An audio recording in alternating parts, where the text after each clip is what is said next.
Unstoppable kick-ass confidence. Are you ready?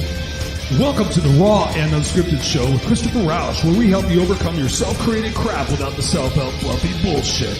Now please welcome our host, Christopher Rausch.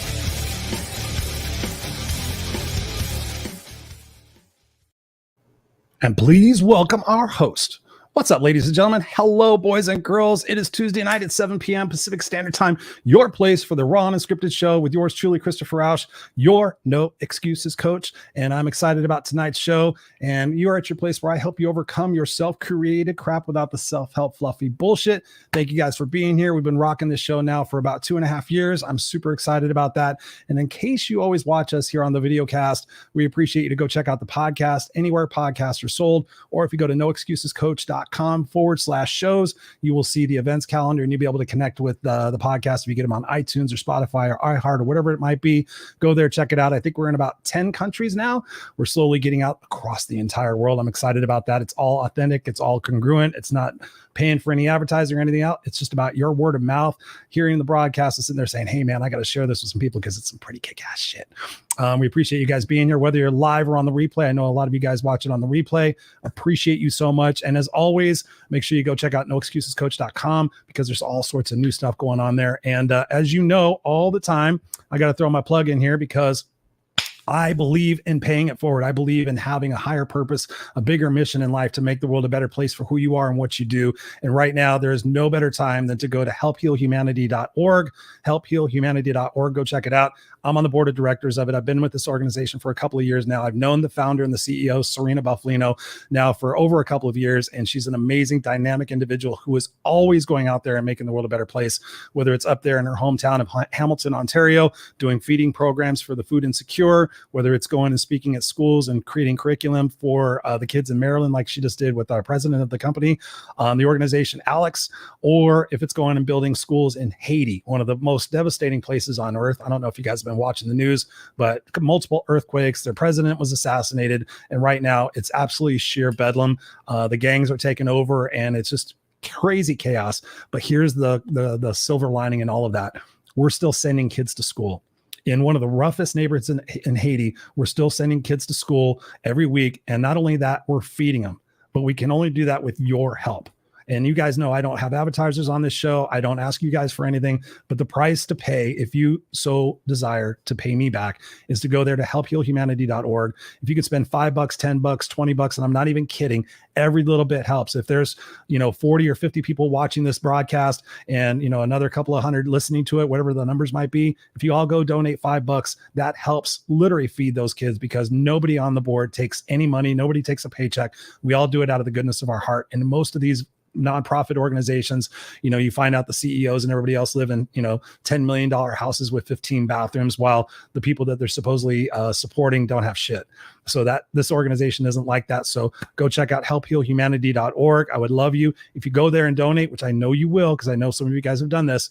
Take a screenshot of whatever it is that you donate and allow me to pay you back. So not only do you get the great feeling, a tax deductible donation also, but depending on what you donate, I will take care of you. I'll give you a gift of an hour of my coaching. So it's just a way that we can all help each other grow and prosper and everything else. And there's another way that I can sit there and help you serve. And I want to share this with you real quick because my coach is asking me to do this. So here we go. So ladies and gentlemen, I got the No Excuses Confidence Workshop coming up on September 12th. God's honest truth. I normally don't do workshops. I normally don't do group coaching. People want to work with me. It's always one-on-one and it's always for 6 months. I'm just very simple. That's the way I work. I want to work with people who have skin in the game, who want to actually go through a transformative process. But at the urging of my coach, she says you need to have different opportunities for people to work with you at different price levels. So I am doing this crazy. I'm just asking for skin in the game. It's $97. It's 90 minutes. It's going to be on September 12th, Monday night.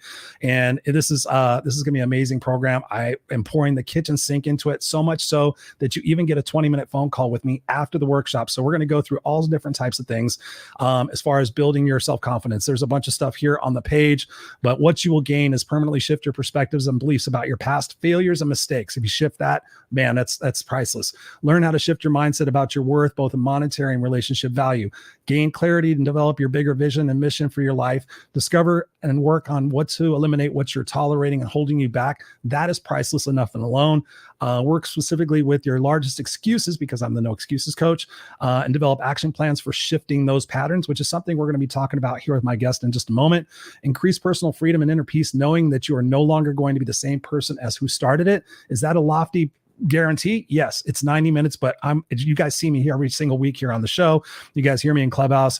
I'm very passionate about getting you to eliminate your excuses, and I don't do it with the self-help fluffy bullshit. As you know, there's more stuff there to read. You can find out who this is for, but again, it's $97. There's the date, Monday, September 12th, 5 p.m. Pacific Standard Time. And then also, if you are so inclined, right underneath that is my group coaching program, which starts the Monday right after that. 6-month group coaching program. Again, throwing in the kitchen sink. There's a special right there. I actually continued the special right now because I know that people are financially strapped. It's an amazing opportunity. Normally I charge $10,000 for my 6-month coaching. This is at a fraction of that cost, and you will get me every single week. And it's just, it's literally priceless. And it's something I'm excited about doing. Again, I don't do these very often. I think the last time I did a group coaching program was probably about 4 years ago. So again, I'm learning to step out of my comfort zone and offer more opportunities to work with me. And I would appreciate if you go check those out, because I know that everybody out there can use a little bit more self-confidence. And especially in this world of chaos and everything else that's going on, how much better would you feel if you knew that you had more confidence and you could shift your perspective about your past failures and mistakes and realize that they're happening for you and not to you? And with that, ladies and gentlemen, my guest tonight, I'm the No Excuses Coach. He is the Provoke coach. I've been on his podcast. We had an amazing fire conversation. The time went by like that, and I know it's going to be the same thing tonight. So please welcome to the show, Mr. Clinton Mansfield. What's up, Clinton? How are you doing tonight in Florida? Oh, I'm doing awesome, brother. I'm doing awesome. And I got to just say, man, thank you so much for having me on your podcast. And this show I've watched religiously for quite some time now. I think that I've embraced a lot of your content, a lot of your guests, which are some phenomenal guests that have been on your show, and your cause. It's awesome. And if I can help in any way, you know that that's what I'm about with my company as well, is really giving back, you know, instead of the flashy cars and the massive boats and all that kind of exciting stuff. I like to give my money away. I like to give that to, you know, to causes that I know will go a little bit further. So I can appreciate that. Thank you so much. No, thank you, man. I appreciate that. I'm going to record that and I'm going to share that out to 10 million people. No, seriously, no, thank you. We share a brain, and I just appreciate your passion and your authenticity. So I just want to jump in right on the deep end. People ask me all the time, how did you come up with No Excuses Coach? And I tell them the story that when I worked with my coach back in 2019 at an extensive period of time, she said, Chris, why are you successful today? And I said, because literally I never stopped. And I never gave myself any excuses. When it was a 7th grade homeless dropout, and then I went back and got my GED, I didn't give myself the excuse that I'm stupid like everybody told I was. I went back there and did it. And from that point on, I remained unstoppable. And now I'm the No Excuses Coach. Talk to us about how you came from having a huge career, successful career in corporate, and now deciding to jump, as Steve Harvey says, into coaching and everything else, and identifying yourself as the Provoke coach, which I love. So talk to us about that story. Yeah, well, I guess, you know, we can go back a long way. I mean, I grew up in a farming community, in a farm town in Grant, Michigan. I was, you know, a part of the farming community that it was almost every second you were really being provoked, you know, out on the farm, getting up early, consistent and persistent, like the hardworking people in that area. And at that time, you know, I mean, you're talking about the 80s and the 90s and growing up in that era to where, you know, there was still a lot of massive amounts of hard work and dedication and nose to the grindstone type vibe, I guess, in the community. Yeah. And the one thing that I remember is roosters crowing very early on the farms, you know, and just hearing that throughout acres and acres of farmland. It was consistent and it was provoking. You turn side to side. And what that meant is that you needed to go to work. That meant that you needed to get up and awake, and you needed to get going, and you needed to do something. And that was just so provoking to me. And years had gone by to where, you know, I moved away from the farm and I moved into, you know, bigger cities and got into corporate America, but I was always, people used to say, oh, here comes kind of the Banny Rooster, because I have this haircut that I've had for, as long as I can remember, Nice. most of the time. And I've really, I'm short, I'm, 5'7" on a good day. So, if you remember from the childhood cartoons, is that Banny Rooster coming and just, getting people fired up and provoking them in a way to get them to do something, kind of like the roosters that wake you up in the morning. You know what time it is. And Right. so I kind of developed this ego, I suppose, if you will, inside of my head, and my coaching style and my sales approaches and my business senses started to really kind of adapt to this character, this provoking character, to where, provoking wasn't necessarily a bad thing, because Right. a lot of people that I interacted with throughout corporate America and in business, they're like, dude, you kind of get under people's skin in a way, but it's kind of good. It's Right. motivating and inspiring, and it gets you to do things that you wouldn't maybe normally do on your own. How do you find that balance in doing that? Because when I thought about provoke, I'm like, immediately the connotation was like, okay, provoking, like you want to provoke somebody like that. I got a lot of flack when I originally became the no excuses coach. Like, well, that's pretty blatant and getting in somebody's face. So, well, how do you strike that balance? I think that when you love and when you have a sincere passion for people's success, that it doesn't matter how hard I push you. Let's use sales as an example, the velvet hammer. If I build up a great relationship with you for an hour, we're talking about everything that we love and hate and laughing and high five and fist bumping. Everything is good. Like, we're connected. In sales, you can push that person extremely hard, right, for the sale, and most likely win the sale and close the sale in business. Mm-hmm. I think of it really the same way. Influence, sales, management, leadership, it's all the same. You're influencing in influencing somebody to do something that they wouldn't normally do on their own. Right. But they do it anyways. Right. And you go back to being a coach, the second portion of that is, okay, provoke, in your face, get you to do something. But then there's the coaching aspect of it. There's the other side, is that I just don't piss you off. I just don't get you up, right, from your slumber, from your sleeping pattern, and get you. But now I coach you throughout the process to be able to become better and be a better version. So I think the love and the desire for somebody else to succeed due to my influence is greater than the fear of me pissing somebody off. Nice. So talk to me, and I love that, because it is so true. When you serve from love, that's what people see in me. They're like, man, I'm afraid to talk to you, but I know that you're coming from a place of heart and from love. Most people don't work with me until they've seen me on my shows or on my walk and talks. They're like, you're tough, but you're compassionate and you're loving. You want to see people really, really win. Talk to us about some mentors in your life. How did Clinton become the man he is today through some of the mentors or some of the key people in your life? Well, I can tell you this, is that I think that I probably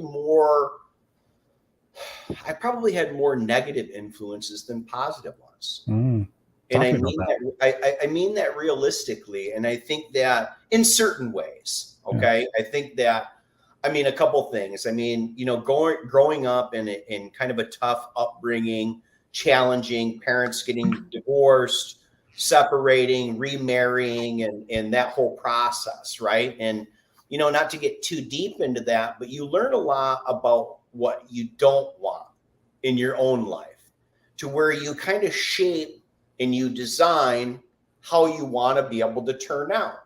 Yeah. Now, you're not always correct. Look, there was times in my early 20s and even my late 20s and early 30s where I was like, wait a minute, I thought this is what I wanted. I thought this is what we're supposed to have. So you paint these pictures. And I think, if you're going on to mentorship, I think probably the biggest mentor that I've ever had was probably my grandfather.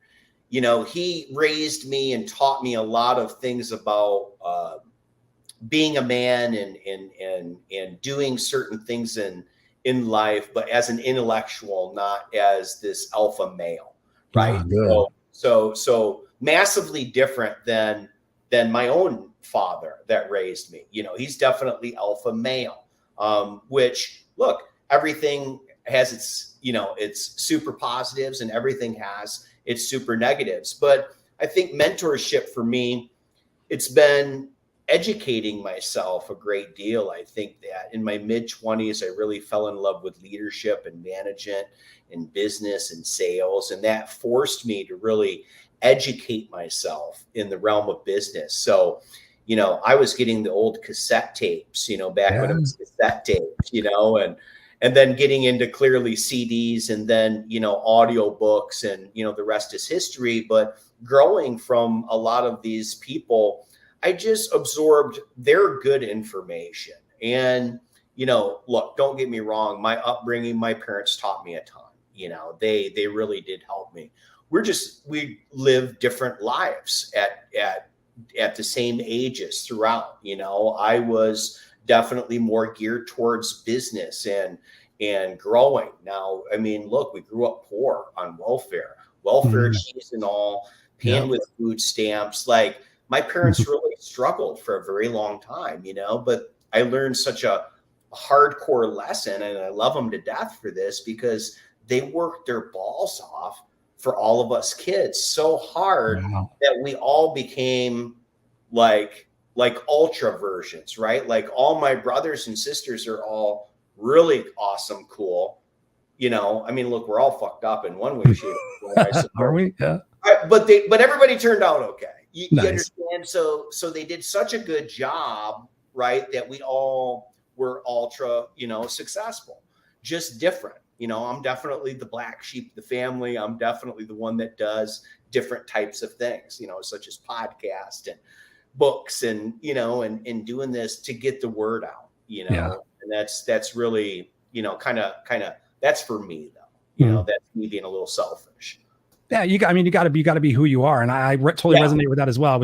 I'm going back through my book. I've got 146,000 words for this book. I'm going to cull it down, but I was just literally going back through and rewriting the chapter of my origins, and the fact we were on welfare, and the fact, those early days, welfare and food stamps, and watching my mom at an early age. I remember her going through the envelope, being at the cashier register, and like the look of shame and guilt, because now they have like debit cards, I guess, so nobody would know if you're on welfare or something like that. Yeah. But I remember, like, she was playing with that Monopoly money and stuff like that, and she would feel, that sense of embarrassment. Then again, when we were homeless, we were on welfare again, and the cheese, the church cheese and stuff like that. There's a lot of humility in those experiences, but us as kids, we can choose to look at that and be a victim of those circumstances that so many are, or like you and myself, we can sit there and say, okay, listen, I'm not sure exactly who my mentor is, but I know I don't want to be like this person. Like, when I my sister's 7 years older than me, we have different dads, and we became disconnected when she was 16, and I found her again in 2005.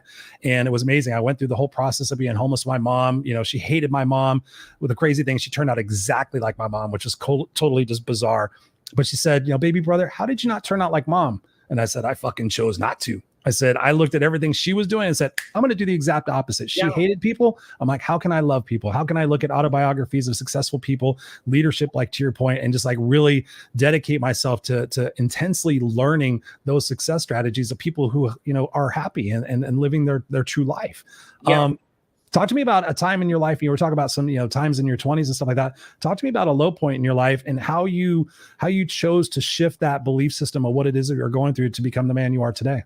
Yeah, man, I tell you, there's been a lot of provoking moments, and, you're talking about writing, our books, and, you try to, I mean, this because you're trying to trim your own book down. I think I really have about 3 different books in the book that I'm writing right now. And I had to really trim it. Well, I had to trim it down because it's like, people aren't going to read like the book like this thick. The Encyclopedia to Clinton. Me and my story, right? But I think, to answer your question, there was a low point in my life to where I had gotten into partying a lot. And I mean, you're talking sex, drugs, and alcohol, and I mean everything in between. Yep. And I tell you, it was a low point for me because I was in college. I had ran out of money. I had gone in on scholarships, but I would working as a bartender.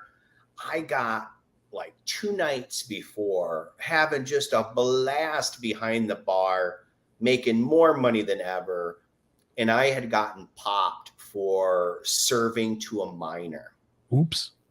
And it just crushed me because I was like, oh my God, like this is how I've been paying for school. Like I didn't study very much, no doubt. And my GPA sucked, but I could tell you this, like I was going and I needed to pay for it. And it was a low point for me because that night was the first night, and I had done, you know, drugs like ecstasy before and ate a bunch of mushrooms and smoked a bunch of weed, you know, all that kind of stuff, but never really got into coke. And a guy had talked me into, you know, you lost your job bartending tonight. Like, you know, let's get you some blow. Let's have a good time. And I had never done it. Well, my personality, I'm jacked up anyways. Like you don't need to give me even a cup of coffee, you know, and I'm there. Right. And I'll tell you, and a couple 8 balls later, wound up like a Christmas tree. I leave this pretty much like a drug house, like where I knew shit was going down. And I'm walking, and this is the morning after this party and this good time.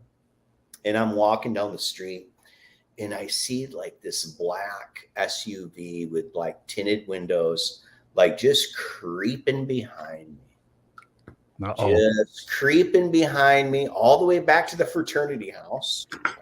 And I just watched them. I went into the fraternity house and went up and watched them from the window, and they were just sitting there. And I was just like, what am I doing right now? And of course I'm zacked out of my mind, you know, in the morning, trying to drink Busch Lights and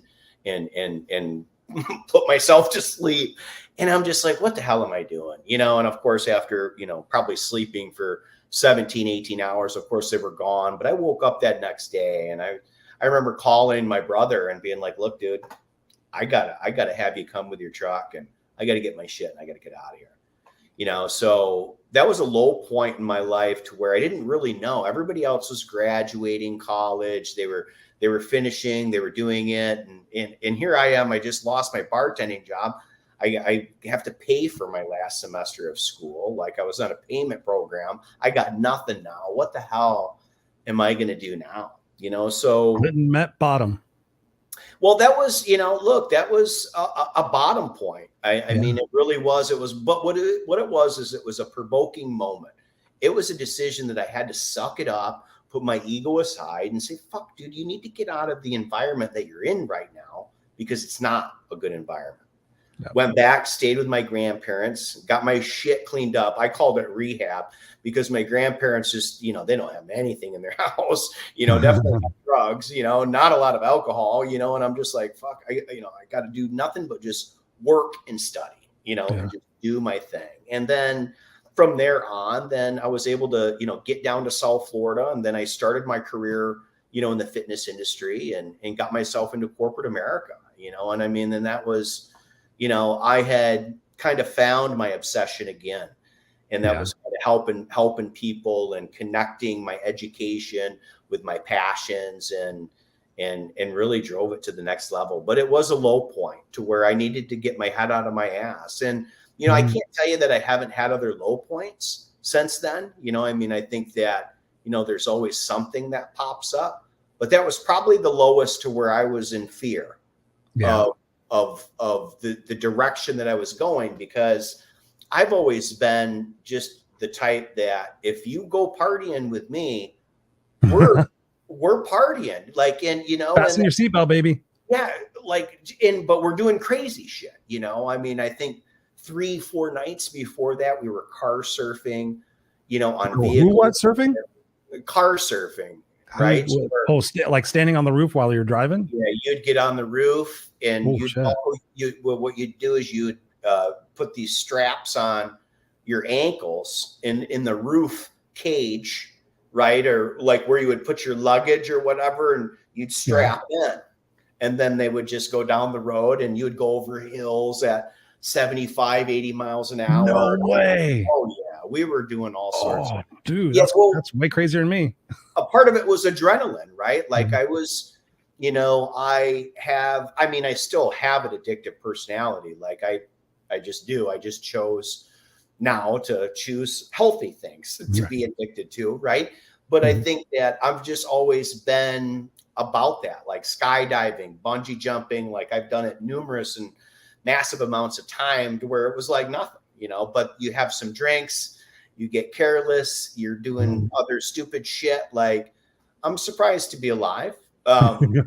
Very blessed. Right. But again, you go down that road and that's, I go back and like you said, things happen for you instead of to you. I really think that I had to go through that in my life because I grew up watching alcohol abuse, watching drug abuse, and telling myself that I would never do it. And I didn't do it out of, depression or anxiety. I did it because I wanted to get fucked up like everybody else and have a good time. Like I was celebrating, right? Well, it got a hold of me, and it was just such a scary road to go down that, it was death defying.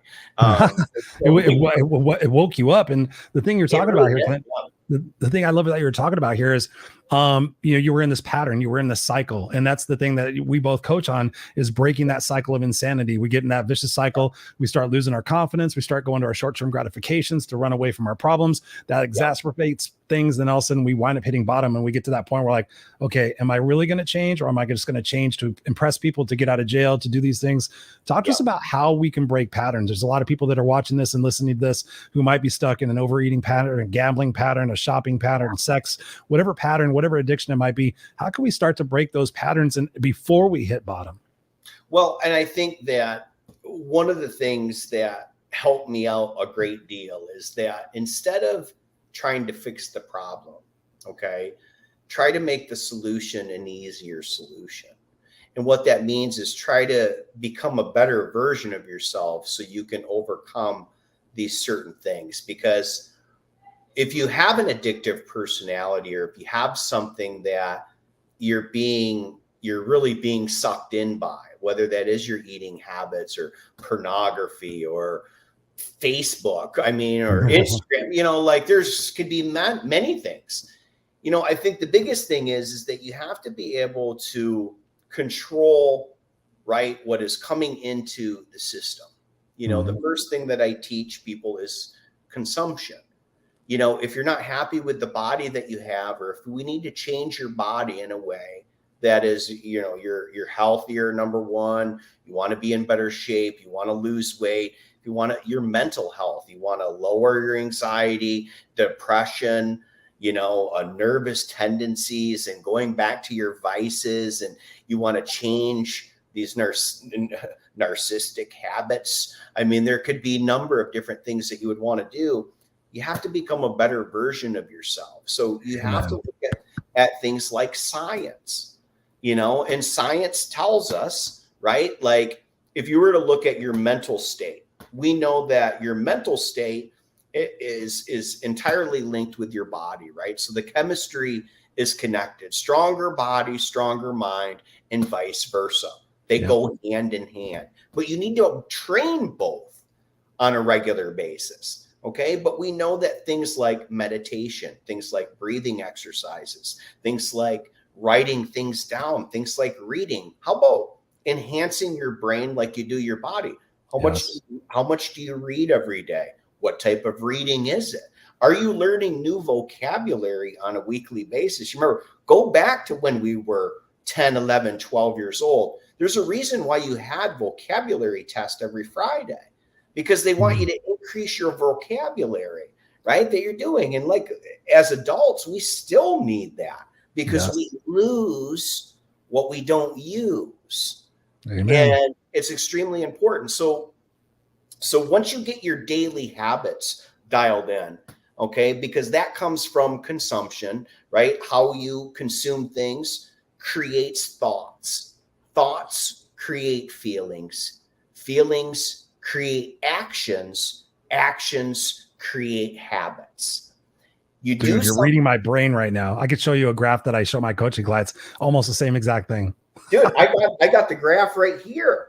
I have one as well. I kid you not. Like, this is, we teach this because, I'll show you right here. Right? Consumption, dude. thoughts, feelings, actions, habits, results. Right? People don't understand that this is not, this isn't like a magic trick. This is not poof. It is a series of steps that take place, whether it's in the human body or whether, that's it. Exactly. Conditioning, beliefs, attitudes, feelings, actions, vicious cycle. Well, look, you can tell crazy? that we're, cut from the same cloth. You can tell that we understand how the game works. And this game isn't new. There's guys that are smarter than you and I that have probably come up with even deeper levels of this than we can even possibly fathom. But what I do know Maslow is right. What I do know is it works. It works both negatively and positively. Yes. So if you eat like shit all the time, guess what? Guess what you turn into? You don't drink water. We were talking about drinking water, right? You start to get dehydrated. What starts to happen to your body? You know what I mean? Like, there's certain things, but people, in my opinion, it's easier to want to look good, okay, instead of be good upstairs. And so many people, they need to reach out for help. Like, they need to say, hey, I want to lose 15 pounds. They want to say, hey, look, I need to get rid of some of this anxiety. I need to get my head right. I need to get my head wrapped around this depression that I'm dealing with, because everybody deals with it.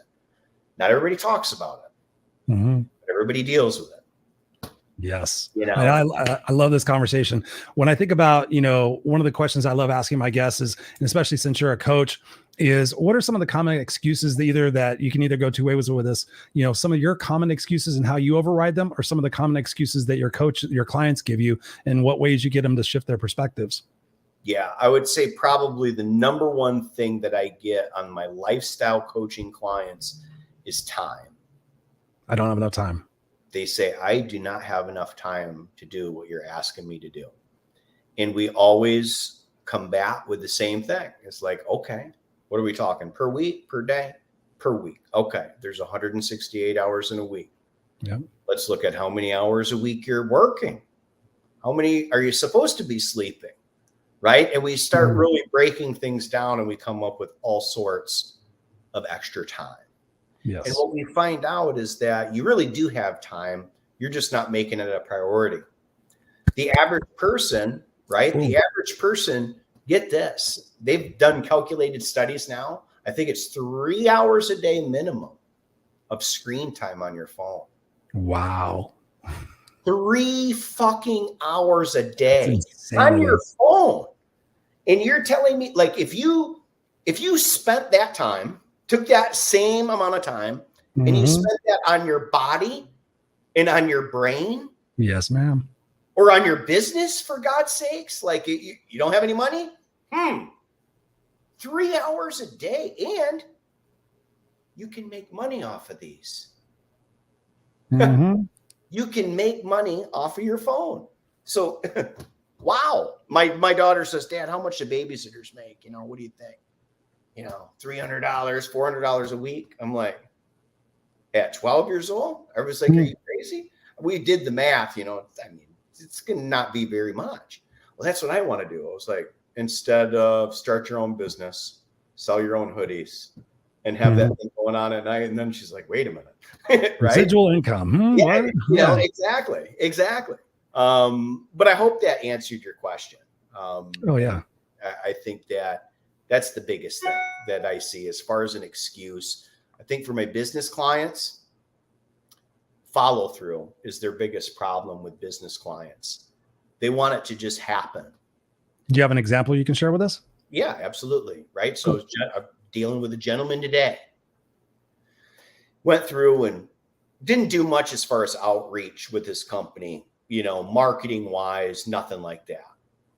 let's get into some paid ads. Not a problem. Finally, we got his video set up. I went through all the scripting, copy, helped him out a great deal. He totally got out of his comfort zone.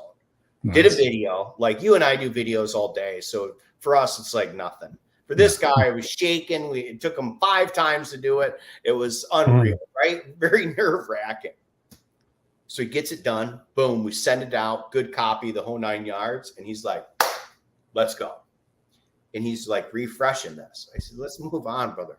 We got shit to do. And he's like, well, what do you mean? Like, well, we're not going to sit here. We're not going to wait. See what this starts pulling in and all that. And I was like, yeah, see, business doesn't work that way. Mm-hmm. You don't do things right now and expect a result right now. That's not how it works. Plant the seed. Now we move on. Now we move to the next task. Let's go. Like, don't sit here and like wait for something to happen. So follow through. You know, I think a lot of business owners, they put something out and they try to create something and they expect, oh, hey, that was a good ad. That was good copy. That was good this. That was good that. I put it out. Let's see how it works. Mm-hmm. Business takes time. I think they said now it takes you 13 times of getting in front of a customer online to make a decision. Wow. And that doesn't even mean making a purchase. Right. That means they need to see Christopher's fucking video, right, about his group training session 13 times before they'll make a decision to at least even opt in or to ask you a question. Wow. 13 times. That's ridiculous. What was it before? It was like 8 no's to get to a yes. That was like the old way. That was, golly, man, this is back in 2017 was the last time that I heard that stat. Wow. So what's the difference? What do you think what do you attribute the difference in the fact that it's taken? I mean, people just more confused. They just don't know what they want, or there's so much shit out there. Well, number one, there's just so much at our fingertips as far as information. Yeah. And remember, the algorithms are created and designed to follow all of your patterns and everything that you're doing. So, you know, you get excited because you got this cool new thing coming out. Well, unless you go and prime your social media before you post something, nobody will see it. So I'll give you an example. And I was doing this. This is how I know. And I hired a marketing coach to break this shit down to me because it just was not making sense. I was just like, look, I may be an idiot, but I just got to figure this out. And I was just posting, like dumping and going on to my whatever I needed to do throughout my day, right? Just posting and go. No, don't do that. The system won't even recognize that you're a player in the game. So I got to go and I really got to proactively go like the stuff that I like, go do the things that I do, you know, on social media anyways, but I got to go out with intention, you know, or nothing will be seen, you know, just, you know, tidbits. Right. So business owners need to recognize and understand what the game is now. And the difference is that there's so much shit out there. And like in our world, like everybody's a coach now. Like, I know, it's crazy. I mean, you've been a coach for a long time. I mean, I've been, you know, a semi-coach, but only since 2018. So I'm fairly new to the game. And I'm even just like, Jesus, you know, you picked a hell of a time to, you know, get into coaching. Like everybody else is doing it. So you see and you hear a lot of different directions to go. It's like the fitness industry. You know, there's always something new that comes out that's supposed to work better than the other thing. Well, it's the same essentially in coaching.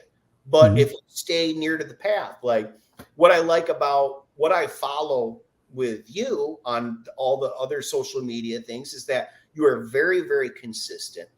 You are very consistent with your message and you show up. You know, there's so many people that don't show up. They don't even play the game. Like, how the hell do you want your shit to get out unless you do something? You know, but isn't that the same in every part of our lives? If you want results, you need to work. You need to do something.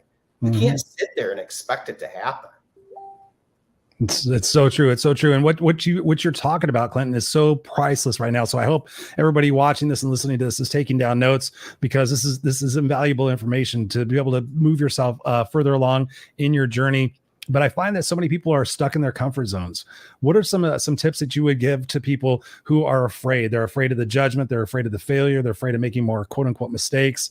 I've got plenty of thoughts on that. But what are your thoughts on getting people to sit there and recognize that the time is now? There's never going to be a perfect day. There's not a someday on the calendar, because I hear so many people, oh, someday when this and someday when this. I'm like, bullshit. There's no fucking someday. Show me someday. Yeah. There is no. Time is today to take those imperfect actions. How do we get people out of their comfort zone, man? I'll tell you. One of the things that really, really helped me, and this is going to kind of sound, maybe dark for people to hear, but with a snap of the finger, you could be gone tomorrow. 100%. Done. Toast. You don't get another fucking chance. The biggest misconception that people have, and it's so funny that this is a double-edged sword, because the question you asked me before, what excuses do people give me? They say that they don't have time. But yet, the biggest misconception that people have is that they do have time. Well, yeah, I'm going to live forever. They think they got a year to get themselves turned around. They think they got plenty of time. Oh, next Monday I'll get on it, or I'll start it next month. Well, here, it's the 31st of August. Okay, guess what we're going to hear now? Well, it's the first of the month. I'm going to start today. Yeah. The biggest misconception that people have is that they think tomorrow is granted to them. This haunts me. I am scared to death of dying today and not being able to do the things that I want to do.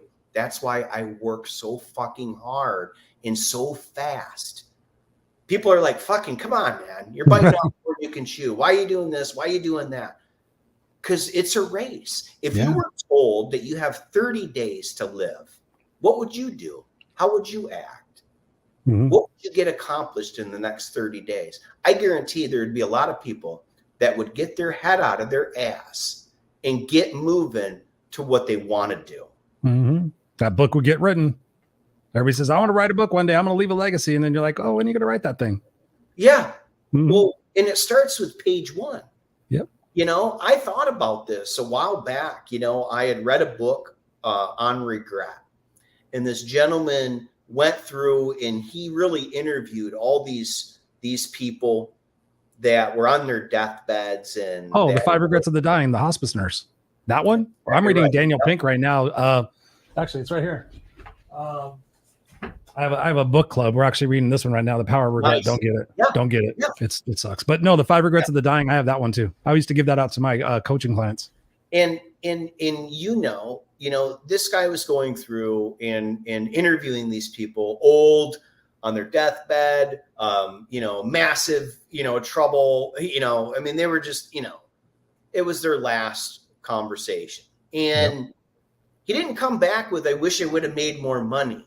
Or I wish I would have worked more in business. It was more about, I wish I would have taken a chance on myself. I wish I would have started that business. I wish I would have written that book.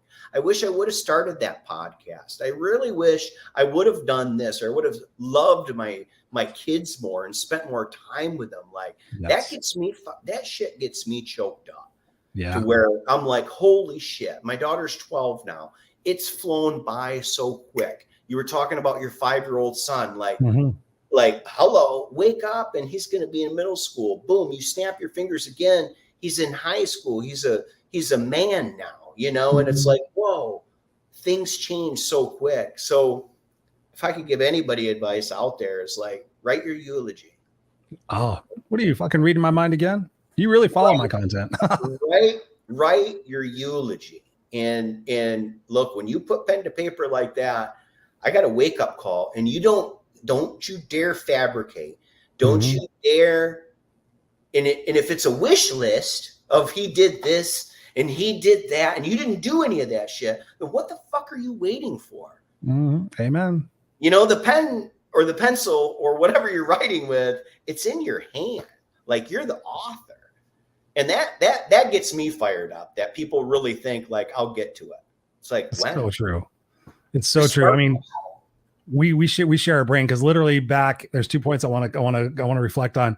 Back in 2008, I was sitting at a funeral for one of my coworkers, and I was sitting in the back of the church, and I thought, it just came to me. I'm like, and I was watching all these beautiful, people were memorializing her, and I didn't realize how deep of an impact she had in the world. And I thought, thought popped in my head, Chris, if you died tomorrow, who would show up and what would they say? And much to what you were saying, I figured 10 or 15 people would show up with cases of Miller Genuine Draft and bottles of Jack Daniels and Bon Jovi and Motley Crue records. And they would sit around and go, remember that time that Chris did this? Remember that time that Chris did that fucking stupid thing? Remember all the girls he chased? Remember this? Remember this? Oh yeah. He was a homeless dropout that went back, got his master's degree and became a coach. Yep. And I seriously, Clint, I was driving home, and this is 2008, swear to God.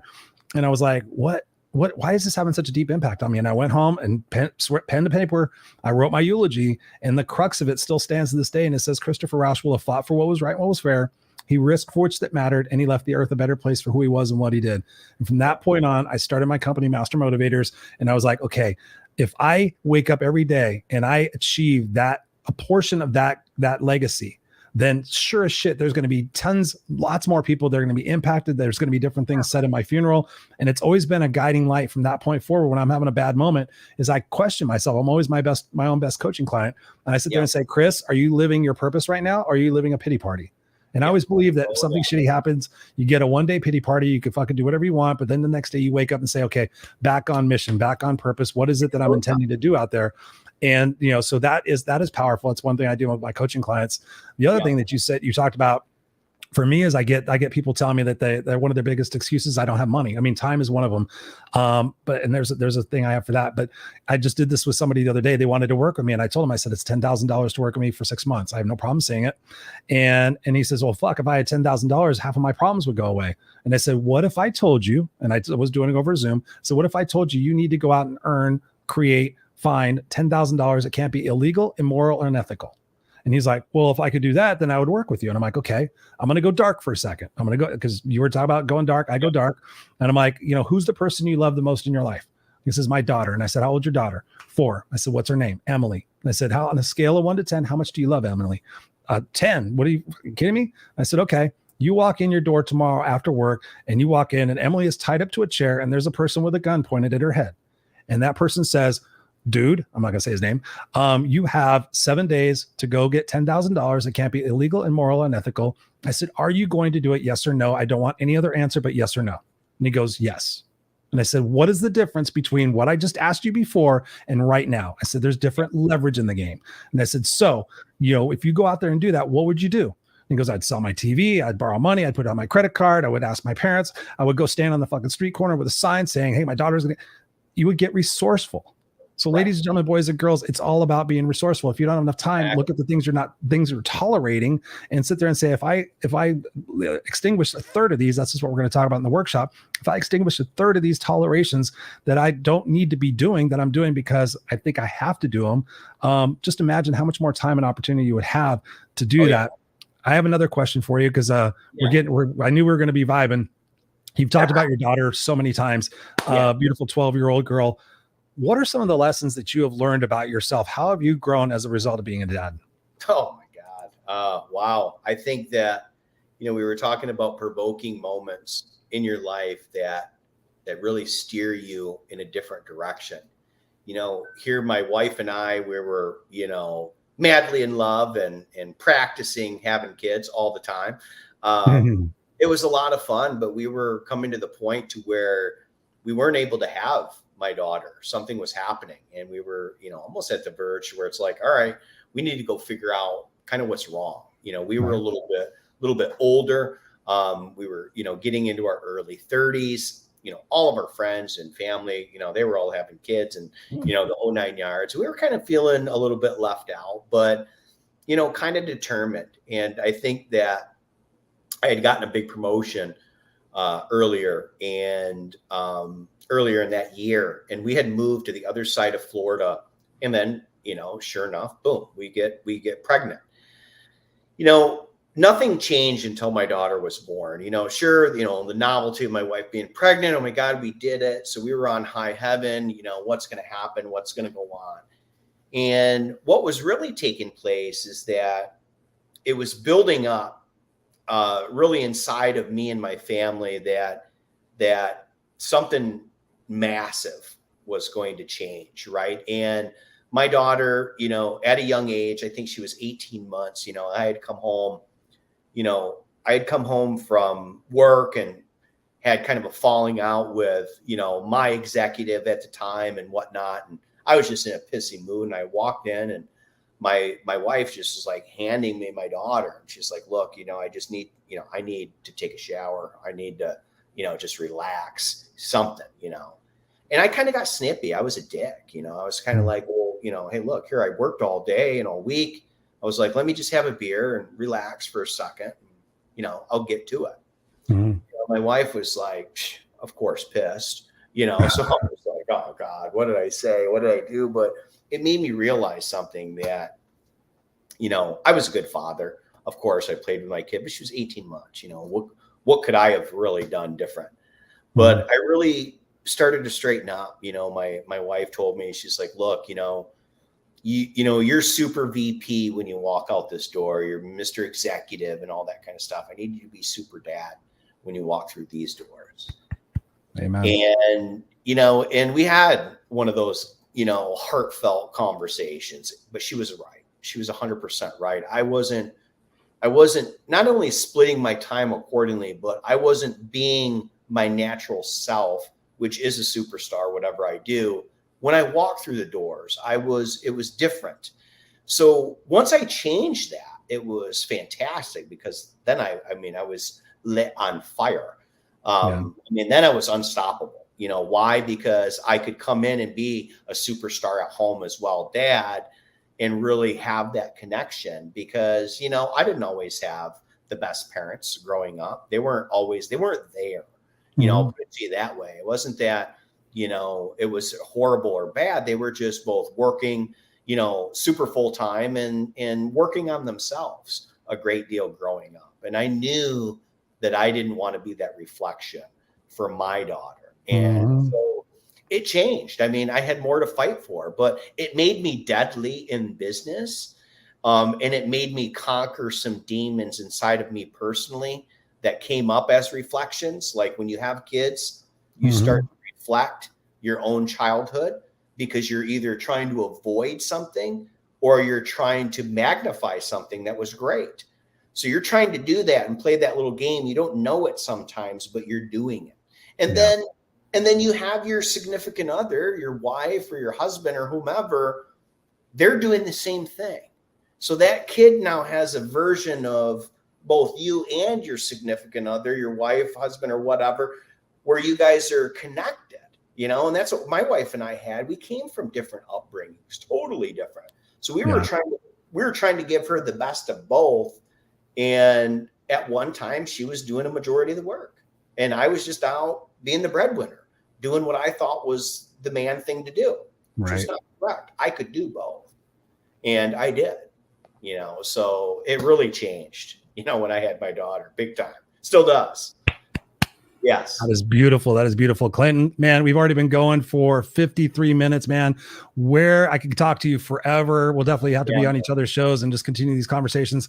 Where can people get a hold of you to continue the conversation with you, man? I mean, I'm all over social media, either under myself or Provoke Coach is where most people can find that my activity is most. Right. So that's, you know, Instagram, you know, TikTok. I'm starting to get into TikTok more. I mean, YouTube. Of course, I have my podcast as well, the Provoke Coach podcast, where we share awesome people like yourself.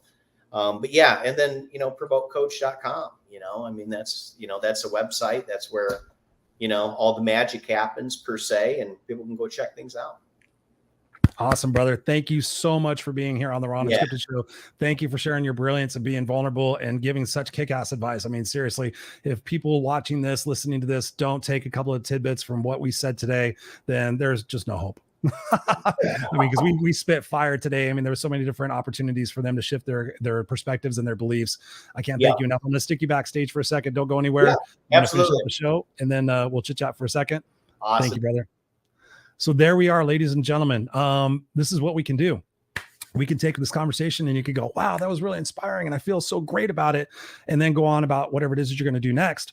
Or you could be super intentional. You can get out. If you didn't already have it, you can have pen. I always have pen and paper. I have literally, you guys can see it right here, real time. I have 4 different pens. I like to write with different pens for different reasons. You can sit there and you can say, hey, what am I willing to choose to start changing today? Not tomorrow, not next week. What can I start to change today? What one action can I take from this conversation right now? Oh, you know what? I can take 15 minutes and jot down some ideas of what I want to be remembered for my eulogy. Oh my God, Chris, that's so scary. I don't want to do that. But ladies and gentlemen, you're going to die anyway. I'm not hiding anything. We're all going to die. So when you have that blueprint of where it is that you ultimately want to end up, guess what you can do? You can start working backwards from that. Every single day when you get up, what's one action that I can take? What's one action I can take today to move the needle on fulfilling that legacy? For me personally, no matter what I do, if this is the last thing I do and I drop dead for whatever reason, my son can go to this show and go, was dad on point? Did he fulfill this legacy? Because I've talked to him about this. My legacy is this, that, and the other thing. My legacy is to make this world a better place. My legacy is to be the bridge for all the bullshit that's going on in the world, the divisiveness and the finger pointing, the Republicans and Democrats, the vaxxers and non-vaxxers, all that shit. Was dad on point? Yes or no? 100%. Then he can know, he can trust in everything that I said and that I say in all my shows and all my clubhouses and all my YouTube videos and everything else. He can go, wow, dad was not bullshitting me. Dad was successful and happy. And that's because I have that blueprint. Before I was lost, I was sitting there just surviving and thriving in my ego and everything else. Oh, if I make more money and buy more shit, I'll be happier. It happens for a second. It happens for a second. But guess what makes you really fulfilled is knowing that you have a purpose and you have a passion to share your gifts and to take the things that have happened in your past and not see them as a part of being a victim, but to turn those around and see them as being a victor. And that's what we're going to talk about in this workshop. It's 90 minutes. It's crazy. We're going to jam pack and make sure that you walk out of there with shifted perspectives about your beliefs and about the things you're tolerating to ultimately have that self-confidence. But it starts with you. It starts right now. It starts with the language that you're using in your brain. It starts with all your actions. It starts with the relationships that you have. Take this little nugget for yourself. Take that piece of paper out and write down the 5 people you're around the most and write down to them, positive or negative. Do you immediately associate positive things with them? Do they support you? Do they tell you to go after your dreams? Do they tell you to go jump and take risks and leave your job and go follow your passion? Or do they say, oh no, you shouldn't do that. That's stupid. You shouldn't call yourself the No Excuses Coach. You shouldn't wear a hat and a bandana on backwards. You should wear a suit and tie and go out there and speak like everybody else does and hold your fucking hands like this. No, those people you do not need as your top 5 people because like, Stephen Covey says in the book of 7 Habits of Highly Effective People, you're like the 5 people that you're around the most. And if you are the smartest person in the room with those 5 people, you need to get different people. I know that happened for me in 2013. I was scared to death to spend $5,000 on this mastermind. I said I couldn't afford it. I said I needed to pay my bills and do all this other shit. But something told me, like, Chris, if you can't spend $5,000 on this and make $5,001 back following your passion, you should give up your passion. And I wrote the check and I never looked back because once I surrounded myself with brighter people that said, hey, Chris, yeah, go out and take a chance. You should do that. You know, everybody else is doing these things. You should go against the grain. That's who you are. Don't hide who you are. Go after those things. Then I started getting coaches and mentors and investing more in programs and everything else. And I'm happy. I'm fulfilled. I don't work a corporate job anymore. I was super successful. I had 6 figures. I had a corner office with a window. I had a beautiful team. I had every other Friday off. I had 6 weeks of vacation. I was comfortably miserable. Egoically and on paper, I looked fucking successful all day long, but I would come home and I'd be like, when am I going to do this? When am I going to do this? And I had to start shifting my language and saying, you know what, Chris, it may not be easy, but it's definitely going to be fucking worth it. So one last thing, go to noexcusescoach.com because you guys have been asking for these. The bracelets are in. I've been shipping orders out every single week. So one side says believe because you got to believe. The other side says no excuses. And the accoutrement is no excuses and unstoppable. I wear them on my wrist every single fucking day. People ask me about them. Go to noexcusescoach.com, buy some, put them on your wrist. Remind yourself that you are truly unstoppable because you just got to get out of your own way. I love you guys. We'll be back here next Tuesday, 7 p.m. Pacific Standard Time. And again, if you're watching this on the video cast, live or on the replay, thank you. But go check out the podcast. You get it anywhere podcasts sold. You can literally just go on Google. And there's a new thing that I've had people do. Just go Google hashtag No Excuses Coach. You'll find I found videos and interviews of me that I forgot I even had. But if you go to noexcusescoach.com, you'll find all my social media. You'll find what's going on. I love you guys. Go out there and be unstoppable.